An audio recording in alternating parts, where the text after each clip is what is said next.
Bienvenue au rendez-vous hebdo de Recettes du Québec. Mon nom est Pascal Sarrault. Nous sommes à 2 pas du grand week-end de Pâques, donc impossible de passer à côté du sujet du chocolat.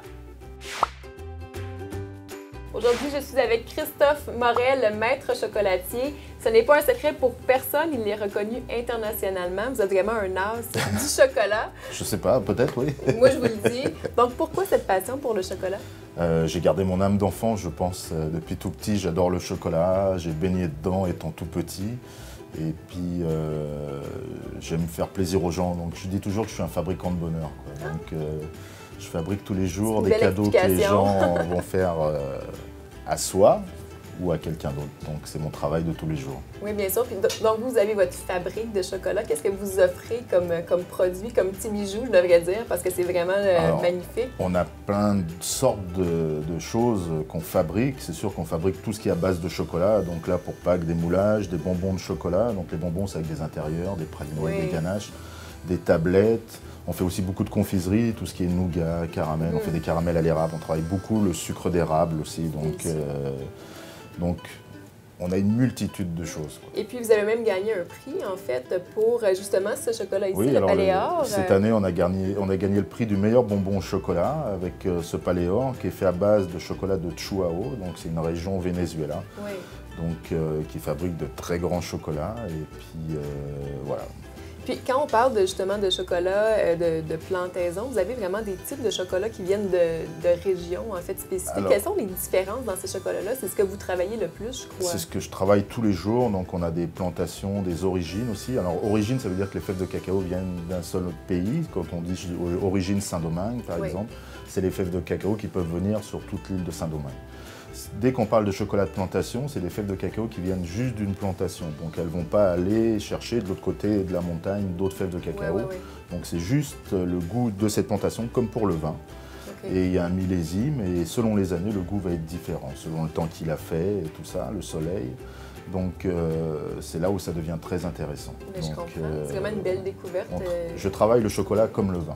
Et puis maintenant, on veut savoir, nous, communs des mortels, comment choisir notre chocolat. C'est certain qu'il y en a de grande qualité, justement, comme ça, mais comment on fait en épicerie, par exemple, pour dire ce chocolat est meilleur que celui-là? Alors, c'est pareil que pour le vin. Donc, les gens vont me dire c'est lequel le meilleur.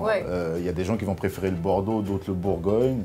Donc, moi, je suis plus Amérique du Sud, mais dans les Caraïbes. Mais vous avez des très bons chocolats en Afrique, et puis maintenant, on en a en Asie. La première chose qu'il faut regarder, c'est que ça soit 100% beurre de cacao. Donc souvent les grosses compagnies, parce que dans la pâte de cacao, on rajoute du beurre de cacao, qui est la matière grasse du cacao, pour le rendre plus fluide. Mais certaines grosses compagnies vont couper cette partie-là par une autre matière grasse. Qui est beaucoup moins désirable à ce moment-là. Oui, et puis qui est peut-être moins bon pour la santé aussi.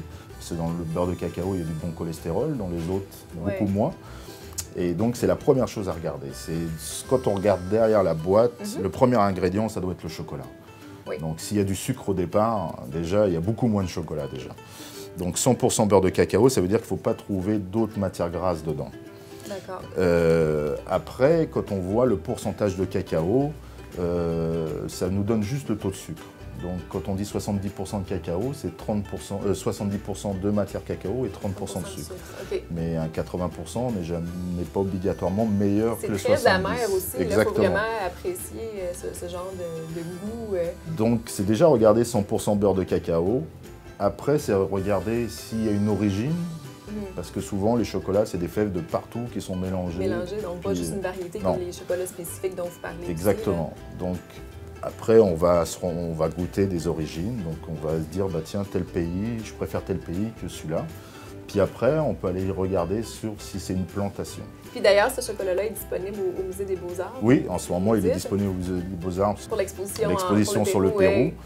Puis là, j'ai une autre tablette qui vient d'une forêt, une des plus vieilles forêts du Brésil, qui est protégée par l'UNESCO. Il y a une plantation dedans, donc ils font un très très bon chocolat. Donc là, j'ai l'exclusivité pour le Canada aussi. Donc j'ai la chance de pouvoir goûter tous les jours plein de chocolat. Vous êtes très chanceux. Je commence par ça le matin, à manger du chocolat. Ah bon? Beau travail. Merci. Donc, ben écoutez, aussi maintenant, ces bons chocolats-là, comment les conserve-t-on? Est-ce qu'on les conserve au frigo, au congélateur? Qu'est-ce qu'on fait? Alors, jamais au frigo. Parce que le chocolat est une matière grasse, donc il absorbe toutes les odeurs. Donc si vous mettez du chocolat à côté du saumon, vous allez avoir du chocolat au saumon après 24 heures. Oui, plus ou moins intéressant. Alors il faut le mettre à l'abri des odeurs, ni dans la salle de bain. Si vous mettez ça à côté du Coco Chanel, vous avez du chocolat au Coco Chanel. Donc il a peur des odeurs, de la lumière. Donc il faut vraiment le mettre dans un endroit sombre, frais. Le meilleur endroit, c'est si vous avez un cellier à vin, c'est dans le cellier à vin. Parce que c'est entre 15 et 18 degrés. Donc c'est le meilleur endroit. Alors chez moi, j'ai des grandes chambres comme des celliers à vin, mais il n'y a pas une bouteille dedans, c'est que du chocolat de partout dans le monde qui est stocké. Donc avant de nous quitter, est-ce que vous auriez un conseil, une petite recette facile pour Pâques pour toute la famille? Alors une petite recette, vous allez sur le site Recettes du Québec, vous prenez toutes les recettes chocolatées et vous les faites avec un grand chocolat. Donc un chocolat d'origine, de plantation, et vous allez voir toute la différence. Une simple mousse au chocolat devient quelque chose d'extraordinaire.